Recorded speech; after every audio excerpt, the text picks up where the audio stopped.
It was my first job. I didn't have a benchmark for anything else to work from. So it was great. I mean, we had loads of friends. There must have been about 20 or 30 young people there, which we all got on very well together. We all went out together. But actually working here, we had orchards, we had beehives, we had a full-time gardener then. And it was just, I thought all firms were like this and what have you, but of course, when you leave, you realise it isn't, you know. But it was a fantastic, and I've still got friends now from that period. Luneside Engineering is just a fascinating story. It was set up just after the Second World War by a group of Polish ex-servicemen, led by a guy called Colonel Theodore Beniski. Call him Colonel Beniski. He used to take on jobs that no other place would take on. So we would get the refute, oh, we can't, that's too complicated, send it to Loonside, and we'd get these jobs. And the Polish guys were so brilliant engineers, and you're picking up things from them. You could pick up 100 books of engineering up and you wouldn't see what they'd mentioned, a shortcut, a good idea, a little bit how to get round something. And that's where I learned a lot of my profession.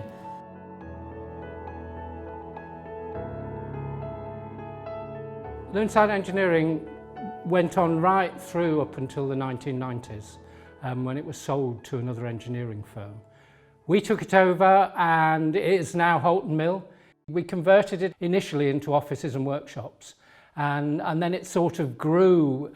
We started putting on events in the big open space. We've got a meeting room, there's various courses that go on, there's a yoga space, there's a sort of workshop that people can book. It's turned into a sort of bit of a community centre as well as a working building. So I'm going to talk about what we do now, and I'm interested in if any of you worked here. We decided to hold a 70th anniversary of the founding of the Loonside company, and we invited lots of former workers to come back. And here was a periscope. So my previous tour was telling me that I think the Colonel was, there was an old submarine that was being decommissioned and there was this periscope just lying around, and so he said, can I buy it? And they said, yes, all right then. Anybody else here know what I'm talking about better than me? There was the handles on the side, like in a submarine, and it went up through there, and you could turn it round and you could look at other parts of the site, because obviously these houses weren't there, so you could see the river and other parts of the engineering site from here. We held this celebration and people just came and brought all these amazing things, photographs, documents, and they told us these incredible stories. And we felt we had to capture them in some way and do something with all these boxes full of material that we'd been given. So we set up the Loonside archive. Theodore Beniski was born in Poland in 1900. In Lviv, which is now in Ukraine, it was in Poland then, all part of the Austro-Hungarian Empire. And he worked in an aircraft factory in Warsaw, I think. And when war broke out in Europe, the Second World War, he fled and ended up eventually through France in Scotland, where he joined the Free Polish Army.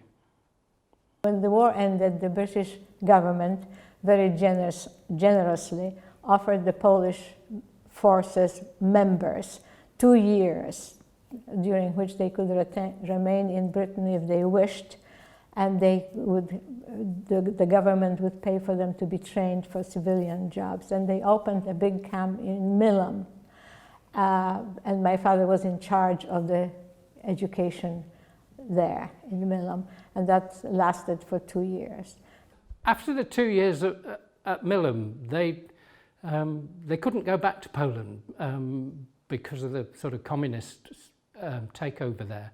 And the Colonel Beniski was looking round for what they could do, and they discovered this building, which had been requisitioned by the army in the war, was available to rent. The 25 people who started Loonside with my father, most of them were obviously young Poles whom he trained.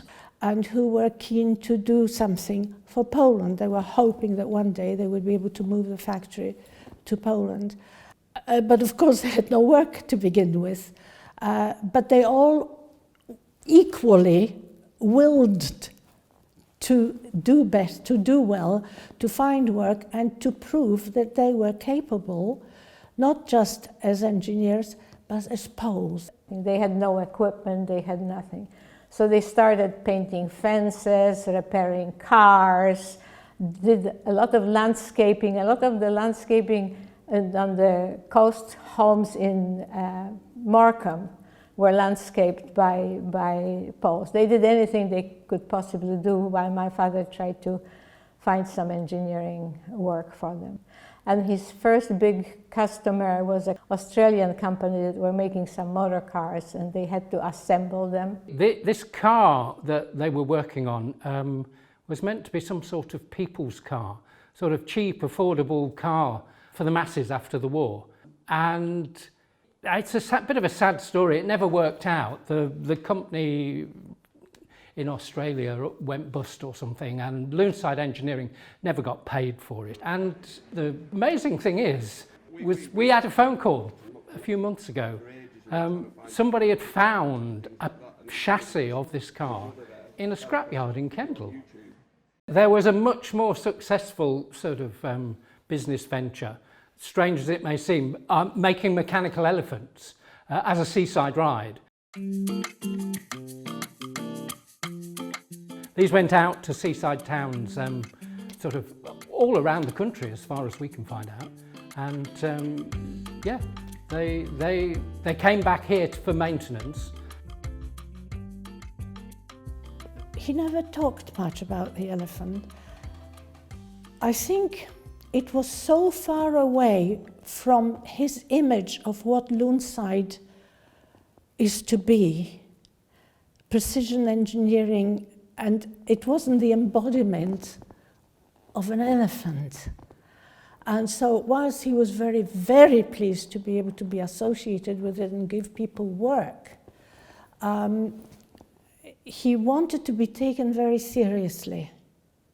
So after a few years, the lease that they had on this building ran out, and they were offered it to buy, but I mean, they were refugees. They didn't have the resources to buy a building, and things were pretty desperate, and the colonel himself didn't know what to do, and it looked like it might all fall apart.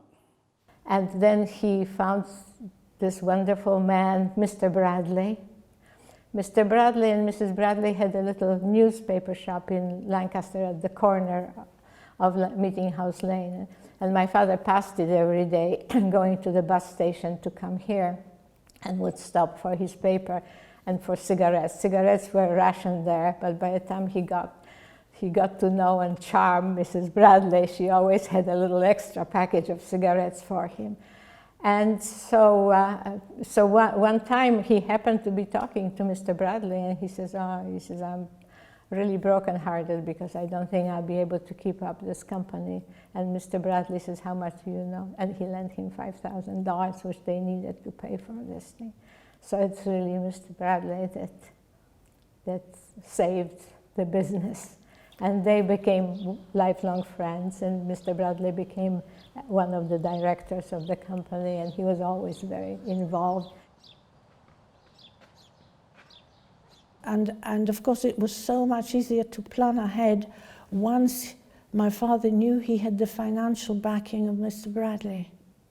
And little by little, as they started having created some income, they would buy machines. Most of them were used machines. In the end, when the company was doing well, my father was an engineer, totally enamored in this type of work, so he bought very good equipment. And we had the first, I think in England, electronically operated, when they worked on tapes, grinding machine. And then he had to start employing people. I started my apprenticeship here in 1968. My first year I was deburring, taking the sharp edges off jobs, doing a little bit of drilling, and after about a year They put me on a very small lathe, and I served my time down being an turner. The intake was 4 apprentices a year. I still remember the other 3 that joined with me, and it was good. There was a good atmosphere. The older, more experienced people helped a lot. You were usually put at the beginning with one person, and the guy I was put with was a gentleman called Johnny Nikolaichuk, and they taught you the rudiments of engineering. All the apprenticeship was great. You got a very, very good grounding. In the days before quality management systems, we had a quality management system that was just word of mouth. Once you joined for the first year, you went to college full time. And then after that, it was day release and evening. And as you got older, a lot of companies, once you got past 2021, they stopped your college. But Colonel Beniski didn't. As long as you kept passing your exam, he would let you go to college as long as you wanted to. There's a good thing about a small firm. You weren't just fixed on one machine all your life. You were actually expected to move around.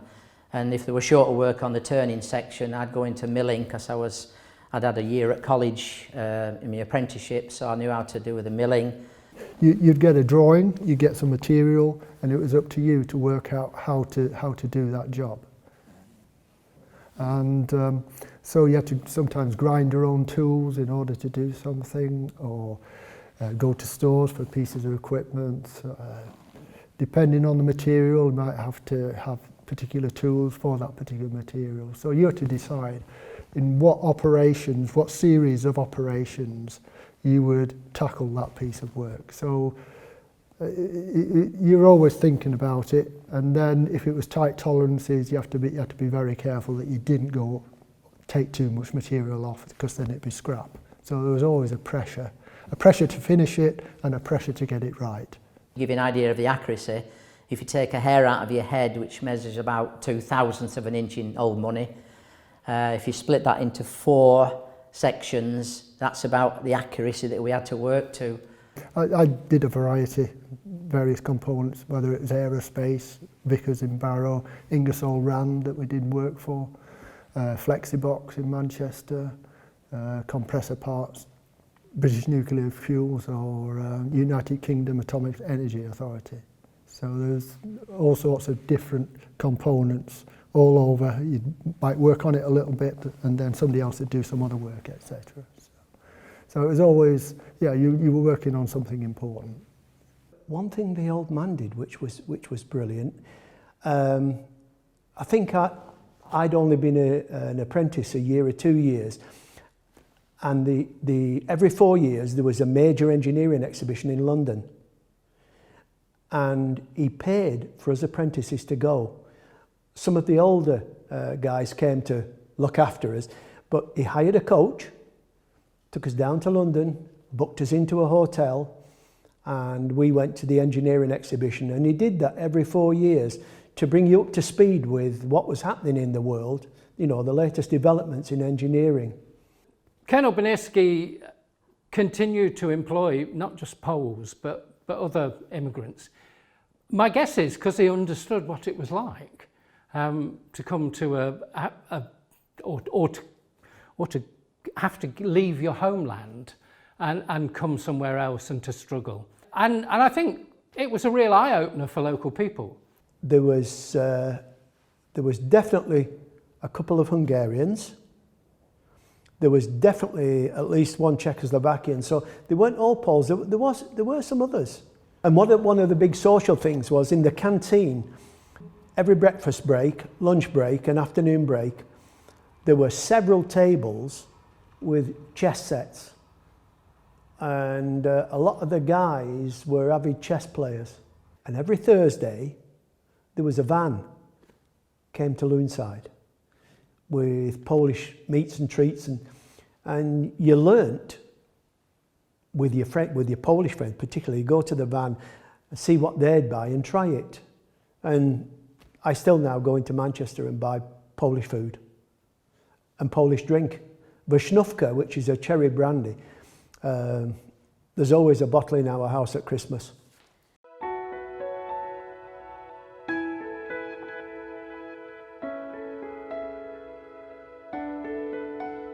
For Mr. Beniski, or the old man, we used to call him the old man.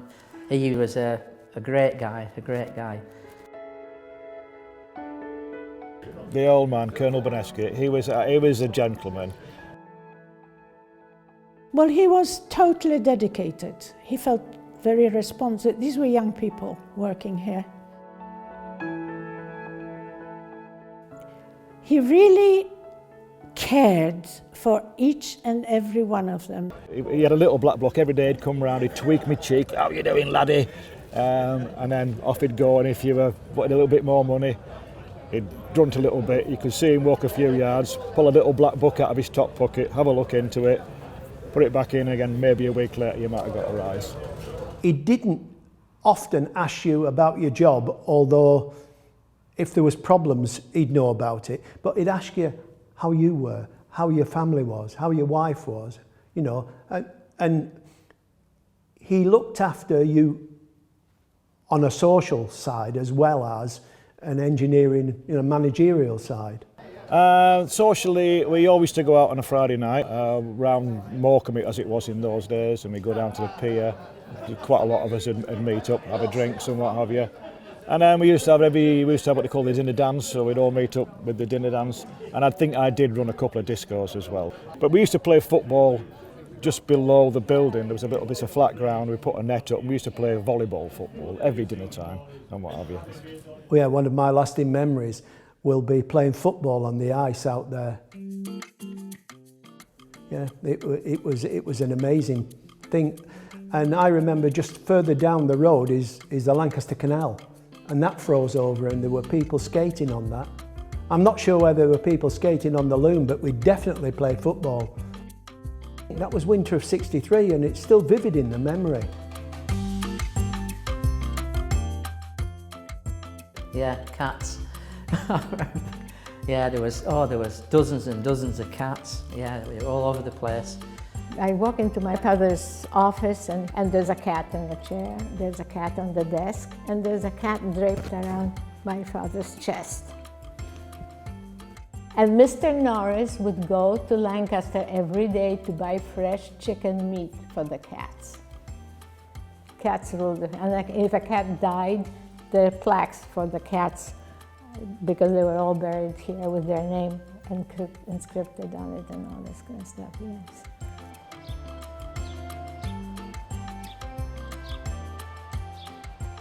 Unfortunately, Loonside lost out to Halton Nuclear Power Station, and myself and several others left to go to the power station to progress, and that's how I progressed into management. But in all honesty, the foundations were set here. You know, your understanding of what was important in engineering, your understanding of precision, and your understanding of getting it right first time was instilled into you here. Before my father died, he told us that he was going to leave his estate to my sister and myself and everything. So, and I never even thought about what would happen when my father died. I was very happily married and busy with my children. We were living in Nigeria at the time with my husband, who had a job there, and obviously we got a telephone call to say that he'd had a heart attack. He lived for 10 days after that, so I flew over immediately. So did my sister from America. I went to see him in the hospital. He could not talk anymore. It was a Catholic funeral, and we had it at the cathedral in Lancaster. The cathedral was practically full. It's a big place. The whole workforce stood on the steps to say their last goodbye, and then to the burial place, which is the Polish section at the cemetery. And I don't know if you know, but my father bought out a whole section at the cemetery for the Poles, because there are a lot of Poles who died, and there was no one to bury them. And what was your father's attitude to the workforce, to the people That working? was his family.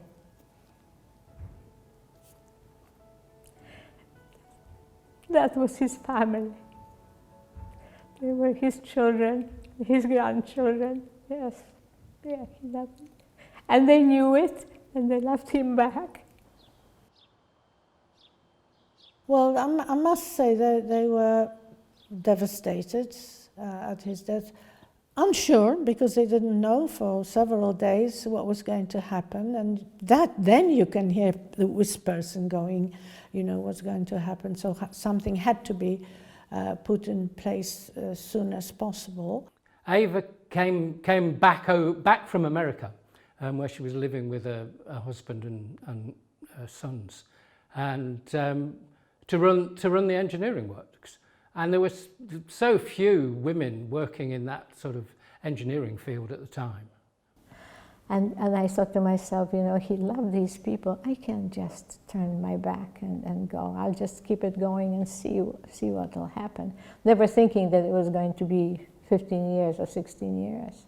I mean, it was just amazing that somebody without any experience whatsoever was able to step into his shoes, be accepted, and be given this opportunity to carry on with the same work, to be given the time to learn the ropes.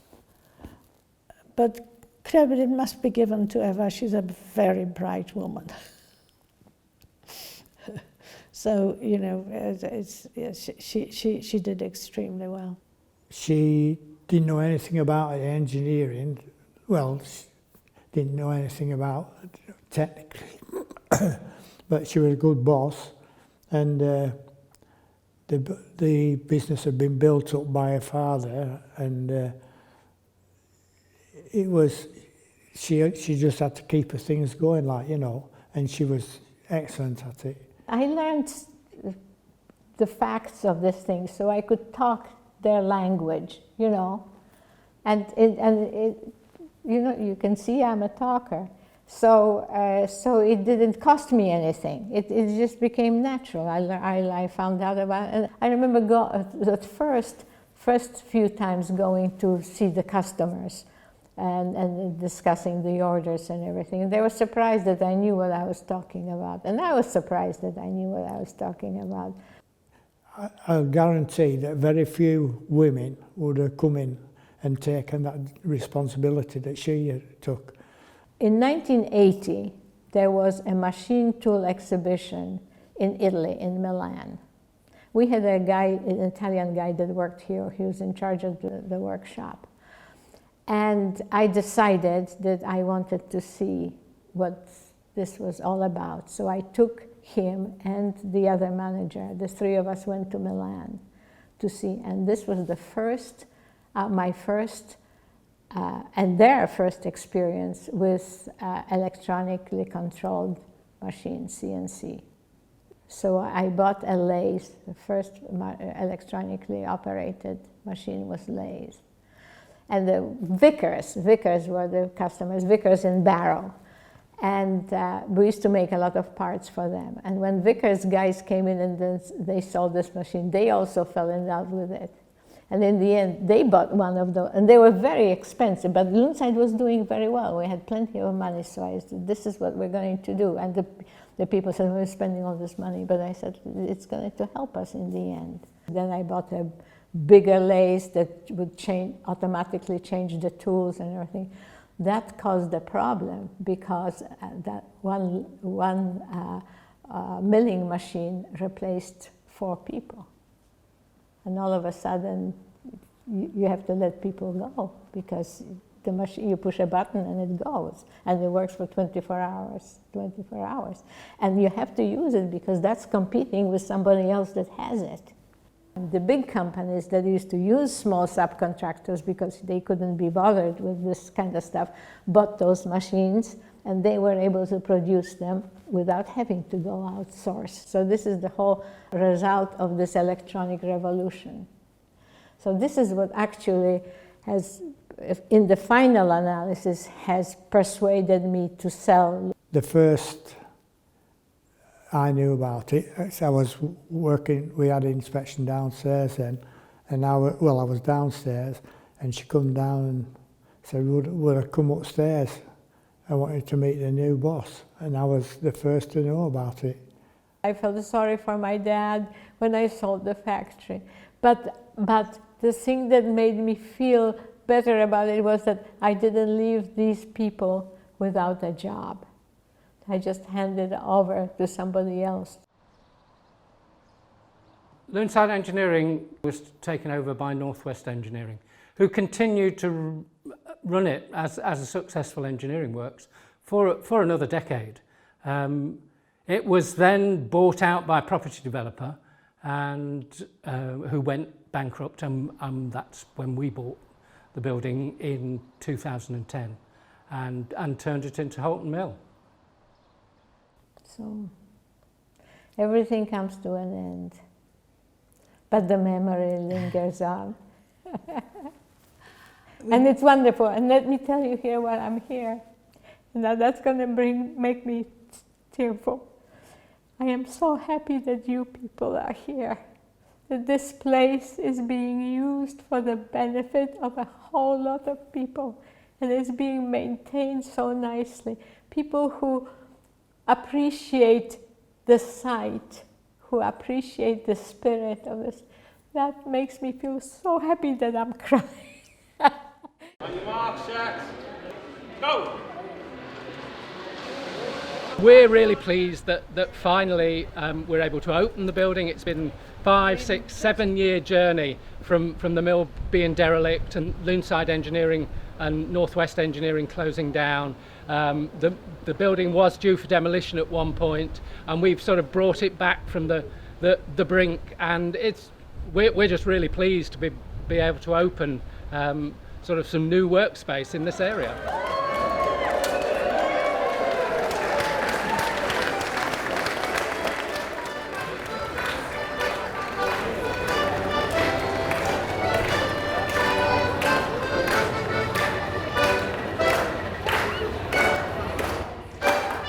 Halton Mill is now officially reopened, I think must be the word.